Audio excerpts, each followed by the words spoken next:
Students welcome to our YouTube channel commerce with Kanaujia ma'am. तो students आज का जो हमारा टॉपिक है इस वीडियो का वो है साइट एंड टाइम इंस्ट्रूमेंट। इसमें हमने बीच में कई जो प्रीवियस वीडियोस करी है उसमें बीच में आएगा कि जब साइट ऑफ द बिल होगा, टाइम ऑफ द बिल होगा, तो क्या है sight of the bill and time of the bill, तो इसके अंदर हम पढ़ेंगे। देखिए, according to section 21, in case the word at sight और on presentment are used on a negotiable instrument, it means the instrument is payable on demand।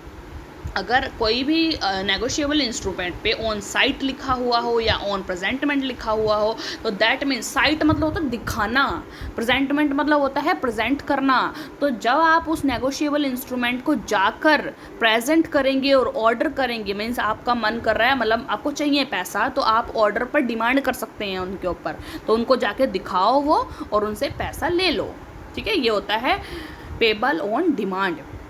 Instrument which are payable on demand can be presented for payment at any time। जो इन site वाली होती है, eight site वाले होते हैं और presentment वाली होती है, वो कभी भी जाके उनकी पेमेंट एनी टाइम कभी भी हो सकती है। ठीक है, time instrument on the other hand are payable on a specified date only. देखिए, टाइम इंस्ट्रूमेंट जो है वो उसके ऊपर जो डेट लिखी होगी वो उसी स्पेसिफाइड डेट पे उसकी पेमेंट होगी। An instrument will be a time instrument. ये देखो, एक इंस्ट्रूमेंट एक टाइम इंस्ट्रूमेंट होगा कब? If it is payable after the expiry of a specified duration from the date on which it is drawn. जिस डेट पर उसको ड्रॉ किया गया है, उसके लिए स्पेसिफाइड ड्यूरेशन है, वो उसकी एक्सपायर होने के बाद पेमेंट होगी उसकी। ठीक है, दूसरा, it is payable after the expiry of specified duration from the date on which is presented for sight. यानी कि जब उसकी एक स्पेसिफाइड ड्यूरेशन है उसकी एक्सपायरी पे पेबल होगा, जब उसकी जो फर्स्ट प्रेजेंटेड कर दिया गया था उसको साइट पे, मतलब दिखा के ऑर्डर पे डिमांड लेने के लिए गए थे, उसके बाद स्पेसिफाइड ड्यूरेशन के लिए पेबल होगा। ठीक है, उसकी एक्सपायरी के बाद।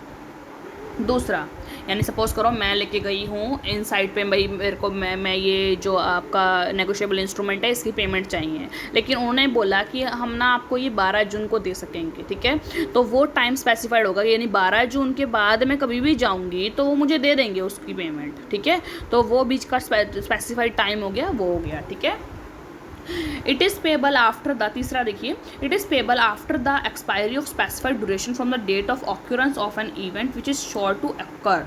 देखिए, यानी कि अगर कोई देखिए बिल ऑफ एक्सचेंज ऐसे में लिखा गया है कि ये इवेंट ऑकर होगा, उसके बाद इस बिल की पेमेंट होगी।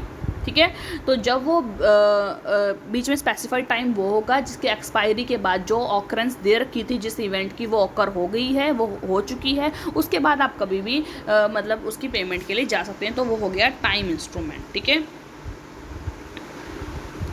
देखिए, the following are the few example of instrument payable on demand. यानी instrument payable on demand, on at site, on presentment.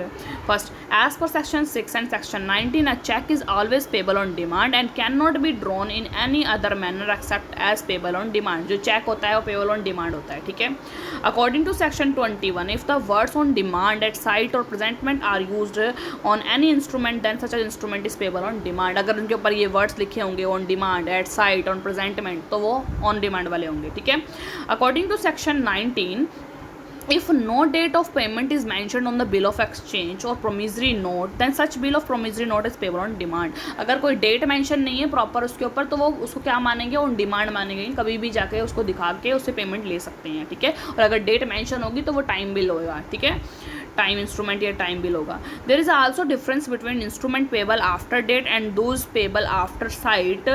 इन मतलब ऐसे भी डिफरेंस कह सकते हैं कि आफ्टर डेट इस डेट के बाद, और आफ्टर साइट मतलब देखने के बाद पेमेंट। ठीक है, in both the cases the instrument is payable after specified duration such as 30 days after sight और 30 days आफ्टर डेट, मतलब देखने के 30 दिन बाद या डेट के 30 दिन बाद। In case the instrument is payable after date, the date of the payment is calculated from the date of the instrument.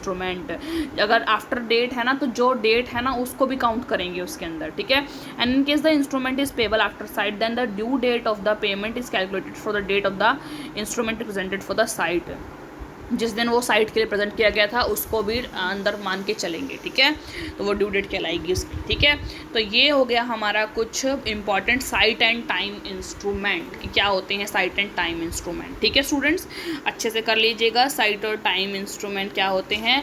I think ये वीडियो आपके लिए हेल्पफुल रहा होगा। अगर वीडियो अच्छी लगी हो ज़्यादा से ज़्यादा मेरी वीडियो को लाइक कीजिए, शेयर कीजिए, कमेंट्स कीजिए एंड ज़्यादा से ज़्यादा मेरे चैनल को सब्सक्राइब कीजिए commerce with Kanojia ma'am, and also hit the bell icon for the further notification of my videos. Thank you students.